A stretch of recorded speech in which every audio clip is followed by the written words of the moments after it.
जहां जहां पहुंचे इमरान प्रतापगढ़ी वहां वहां जीती कांग्रेस। बीएमसी के मुंबा देवी में जिन 4, मलाड में 4, कुर्ला में 2 सीटों पर प्रचार किया, इन सभी सीटों पर कांग्रेस जीती। अकोला गए तो वहां ओवैसी और भाजपा की पूरी मेहनत के बाद भी कांग्रेस की सीटें 12 से बढ़कर 21 हो गईं। नांदेड़ में जिस सीट पर अशोक चौहान और ओवैसी ने पूरी ताकत लगाकर गफ्फार को हराने का चैलेंज दिया था, इमरान ने वहां भी बड़ी रैली की और चैलेंज को कबूल करते हुए ओवैसी को कहा कि गफ्फार तो जीतेगा और गफ्फार के साथ साथ 3 और नगर सेवक चुनाव जीत गए। वहीं नागपुर में जिन 4 सीटों पर अपील की, वे सारी 4 सीटें कांग्रेस जीती।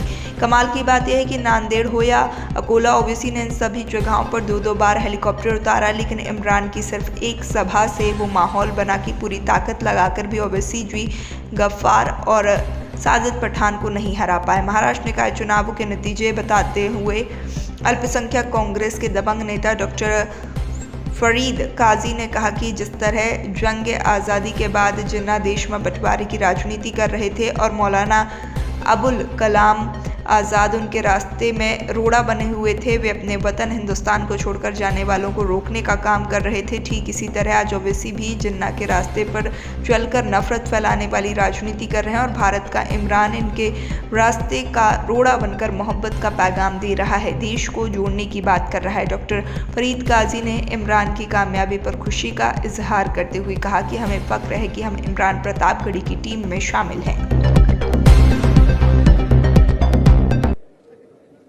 मैंने उनकी तकरीर सुनी, उन्होंने कहा कि सत्तार मेरी जबान बहुत लंबी है, मैं बोलूंगा तो तुम चुप हो जाओगे, तुम घर से नहीं निकल पाओगे। नांदेड़ वालों, मैं तो उनसे कहना चाहता हूं कि हां साहब, आपकी जबान बहुत लंबी है, लेकिन उस जबान का इस्तेमाल सत्तार को चुप कराने में नहीं बल्कि राजा सिंह को चुप कराने में लगाइए, तब शायद अवाम का भला हो सके। उस जबान का इस्तेमाल गफ्फार को हराने में नहीं बल्कि राजा सिंह को हराने में लगाइए, तब मैं समझूंगा कि आप सियासत कर रहे हैं। गलत कह रहा हूं क्या मैं? जिस जगह दारुस्सलाम है, हैदराबाद में जिस जगह दारुस्सलाम है, उस गोशा महल का एमएलए राजा सिंह है। जिस जगह दारुस्सलाम है, उस गोशा महल का एमएलए राजा सिंह है और उसके खिलाफ कैंडिडेट नहीं देते, लेकिन गफ्फार को हराने के लिए तीसरी बार आएंगे। देख लेना, देख लेना, यही है सियासत, यही है सियासत। लेकिन इस सियासत को समझो कि आखिर कौन सा दबाव है।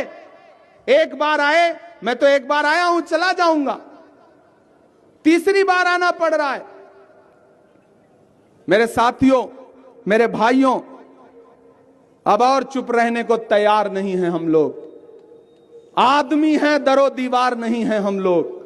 धूप और छांव का जादू न चलाओ हम पर, चढ़ते सूरज के परस्तार नहीं हैं हम लोग।